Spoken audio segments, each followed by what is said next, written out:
जनाब, आप लोगों के सामने हाजिर हुए हैं बड़ी ख़बर लेकर। बाबर आज़म के ख़िलाफ़ जो है वो आपको पता ही है, कुछ दिनों पहले से उनका एक कंट्रोवर्सी चल रही है उनकी, जिसको बहुत ज़्यादा लोगों ने प्रोटेक्ट करने की कोशिश की अलॉन्ग विद मी।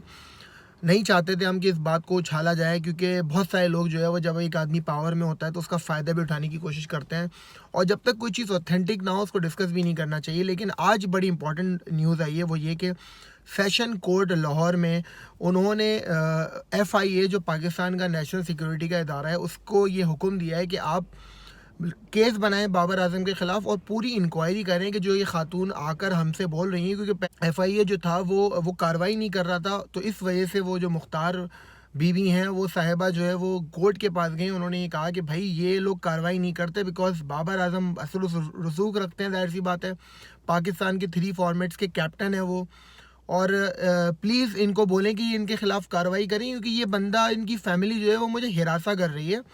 और इवन यहाँ तक कि मैंने ये भी पढ़ा है 2-3 जगह पर आज ही कि कुछ एविडेंस भी हैं जो उन्होंने प्रोवाइड किए हैं कि देखें मुझे calls I and all that.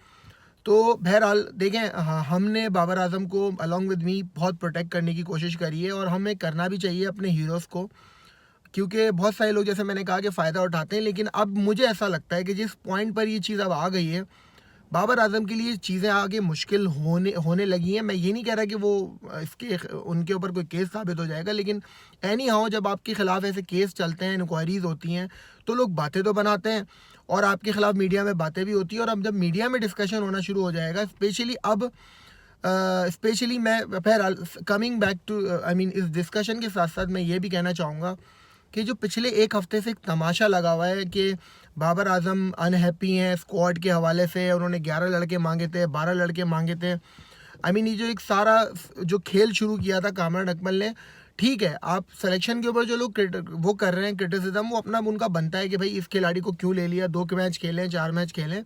लेकिन बाबर आजम के नाम को जिस तरीके से उछाला गया है पिछले एक हफ्ते में, शायद या तो अगर वो ये चाहते थे कि भाई कि ये उनका नाम उछले कि वो बड़े कॉन्फिडेंट, तो मुझे समझ में नहीं आया कि एक आदमी खुद जब इतनी ज़रा, कहते हैं ना, जब आप शीशे के घर में रह रहे होते हैं तो फिर आप लोगों पे पत्थर नहीं फेंकते, स्पेशली उस टाइम पर जब आपको खुद को थोड़े से मसाइल का जो है वो सामना होता है। तो मुझे समझ में नहीं आया कि बाबर आजम ये खुद चाहते थे, और अगर वो खुद नहीं चाहते थे, जो लोग उनके खैर ख्वाह हैं, तो उन्होंने ये सारा तमाशा लगाया क्यों है। साथ साथ कल ही एक और ख़बर चली कि बाबर आजम ही वो खिलाड़ी हैं जो कप्तान भी हैं, उन्होंने प्रोटोकॉल भी ब्रीच किया है कोविड-19 का, जिसमें उन्होंने कोविड टेस्ट होने के बाद जो है वो पंजाब क्रिकेट बोर्ड के वो कोई है जगह पे, यहाँ पर वो नज़र आ रहे हैं 4-5 लोगों के साथ मिलते हुए। तो हर डे एक नई कंट्रोवर्सी बाबर आजम से रिलेटेड आपके सामने आ रही है, और मेरा मशवरा बाबर आजम को ये होगा कि देखें, right now you have to focus on your cricket, क्योंकि आपके सामने एक साहिबा वो हैं, वो आपके जान छोड़ने के तैयार नहीं है। अब इन्होंने पिछले कुछ दिन पहले जो है वो एफिडेविट लिखवाया कि मैं झूठी हूँ एंड ऑल, मतलब मेरे झूठ बोल रही थी और मैं ये सब जो है वो फेम के लिए कर रही थी। आज वो फिर दोबारा आपके सामने जो है वो कोर्ट के सामने पहुँच गई है। उन्होंने, कोर्ट ने आपके खिलाफ़ कार्रवाई का हुक्म दे दिया है।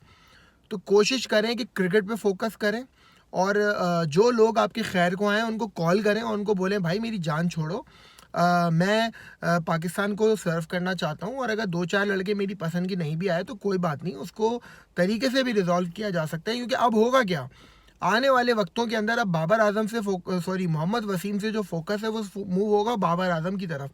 और खुदा न खास्ता अगर FIA ने जो है वो कार्रवाई करी और कुछ उनको एविडेंस मिलते हैं, अल्लाह ना करे अगर मिलता भी है, तो फिर तो बात बड़ी ख़राब हो जाएगी। और फिर PCB जो कि कंप्लीट सपोर्ट रही है जिसकी बाबर आजम को पिछले कुछ महीनों से, वो उन्होंने अगर आपके सर से हाथ हटा लिया तो फिर बाबर आजम कहाँ जाएगा किसी को पता भी नहीं चलेगा। तो कोशिश करना चाहिए हमारे यहाँ जो भी फॉर्मर क्रिकेटर्स हैं वो अपने पर्सनल ग्रजेस निकालने के लिए किसी को इस्तेमाल नहीं करें ना। अब वो इंतज़ामुल हक आ गए, उन्होंने आकर जिस तरीके से मोहम्मद वसीम को लताड़ा है, आप लताड़ो, कोई मना नहीं कर रहा है कि आप, क्योंकि आपके भतीजे को निकाला है तो दर्द तो आपको बहुत हुआ था लास्ट टाइम जब आपको टेस्ट स्क्वाड से निकाला था, और ये भी कह दिया था मैं तो उसको क्रेडिट दूंगा, उसने कहा था ये टेस्ट का मटेरियल नहीं है, और सही बात बोली थी उसने, आपके दिल पे लगी थी। अब आपके पास मौका था तो आपने बाबर आजम को बेस बनाया और उसको उठा के फेंक दिया। यही काम और भी क्रिकेटर्स कर रहे हैं। तो मेरा मशवरा सारी बाकी क्रिकेटर्स के लिए है कि अगर आपको किसी को लताड़ना है, क्रिटिसाइज़ करना है, तो उसमें बाबर आजम को इंक्लूड ना करो। आप अपनी ओपिनियन दो कि देखो इस खिलाड़ी को लेना चाहिए था, इस खिलाड़ी को नहीं लेना चाहिए था, ये सिलेक्शन गलत है, ये एक्सपीरियंस नहीं है, इन्होंने 20 टेस्ट मैच खेले हैं, इनका 3 का एवरेज है, इनके 5 के एवरेज है एंड ऑल दैट। वो आप बाबर आजम पे रख के ना करें। उस आदमी को आपने बिला वजह में इस कंट्रोवर्सी में धकेला है। और कल मैं मोहम्मद वसीम का इंटरव्यू देख रहा था वहीद खान के प्रोग्राम के अंदर, उसने कहा कि भाई बाबर आजम की नॉलेज में रहकर ये टीम बनी है और मिसबाह-उल-हक की नॉलेज में। कुछ खिलाड़ियों पे ज़रूर हमारी आगे पीछे बात हुई है, लेकिन ऐसा नहीं है कि 11 खिलाड़ी उसने मांगे थे और उसको नहीं मिले। तो प्लीज़ इसको कैश करना बंद करें और बाबर आजम के लिए अच्छी चीज़ नहीं है। देखिए मोहम्मद वसीम का कुछ भी नहीं जाएगा, असल हमारा हीरो बाबर आजम है, जिसके लिए इस वक्त थोड़ी सी नाजुक सूरत हाल है। लेट्स होप सैनिटी प्रिवेल्स और ये सारा जो स्क्वाड का तमाशा लगा हुआ है पिछले कुछ दिनों से वो ख़त्म हो।